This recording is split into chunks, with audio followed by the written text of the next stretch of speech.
Whoa!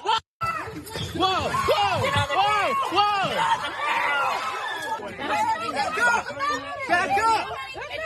Why are you using violence? Why are you using violence? Why? Whoa! Why?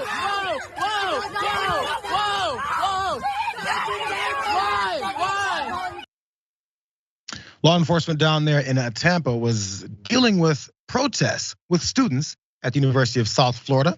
They were protesting some of these new rules that Ron DeSantis is proposing to eliminate anything when it comes to diversity, inclusion, equity, all these things. In fact, anything being taught to folks that lets them know about these types of things, of course, because that makes him uncomfortable. So law enforcement there was unleashed to then get into this back and forth with these students that, of course, went violent.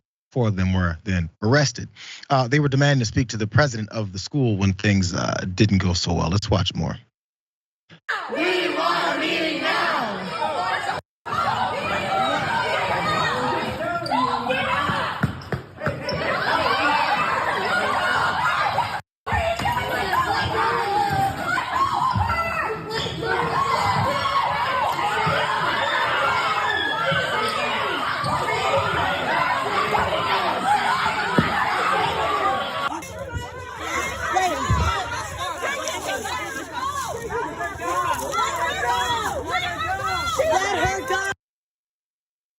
So students were arrested, as you also heard there, and folks on the ground getting snatched around and pushed because they were standing there protesting, demanding to speak to the president. I suppose that's not that it's always possible, but I guess it's the type of thing you can get into a fight over. Here's what they're protesting though. Ron DeSantis announced plans on January 31st though, to block state colleges from having programs on diversity, equity, and inclusion and critical race theory in his latest step onto the front lines of the nation's culture wars. He's literally saying he's against equity, inclusion, diversity. Think about that next time they talk about all the big tents of the Republican Party.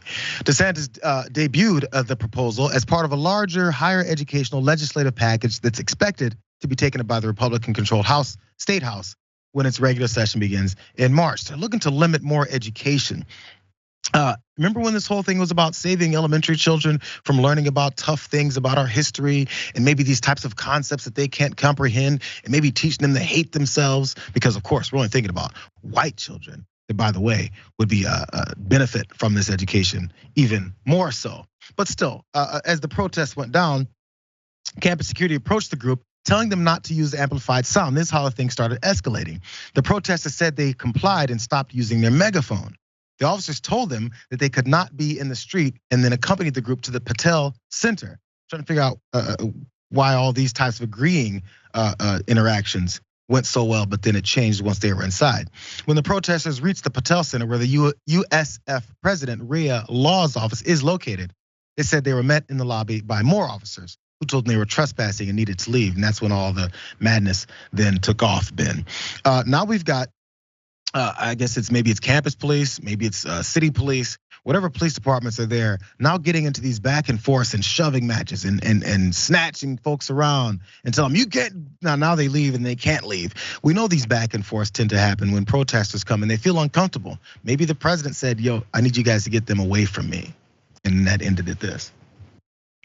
Well, you have to understand this is reasonable behavior on behalf of the police and Governor DeSantis. When you don't want to acknowledge realities, you propose laws that then don't let people discuss reality. You then have to have law enforcement enforce your own fictional version of how the world works. It's like when you go to Disneyland and you go on Mr. Toad's Wild Ride and you got someone saying that's not a real toad, you got to crack down on them violently and make sure that they don't ever say that to anybody else. You have to enforce your own version of reality, even if it is completely imaginary fiction. That's the reality we live in, and I think that's a great way for Florida to go, only because I want Florida to go full bat crazy whenever possible. I think they're already very close to being a place where you could just visit as some sort of a swamp amusement ride area, and push us one step further to finally just getting that chainsaw out and cutting Florida off and letting it float off into the sea. We keep talking about these types of things that figures like Ron DeSantis are pulling off because they'll constantly push this drumbeat of the left is coming for you. They're coming for you. They're looking to take your rights. They're looking to change this about your life. They're looking to impose their beliefs on everyone else. These things that Ron DeSantis is imposing on college-aged adults is different than what he's talking about, which I disagree with his original thought of saying, elementary and middle school and high school students don't have the capacity to learn about racism. Listen to what some of these kids are saying to each other. They have the capacity to learn about it. They're just learning about it the way that you'd like for them to, which is division, hatred, and a little bit more of that racism. So we unleash these cops on folks who are seeing the difference. You can teach any child about any complex concept. You just don't have to be complex about it. Sadly, sometimes children have to understand when someone that in their family passes away, they can understand that, they're no longer with us. You can tell that to a kid. It means you can also tell a kid, America used to have slavery and people were not equal. And we're still trying to battle that today. And we're getting better, but we're still trying to battle it. That's not so complex to be able to explain. It's pretty easy, but that would mess with their money and their power structure. Let's jump to is that what it is?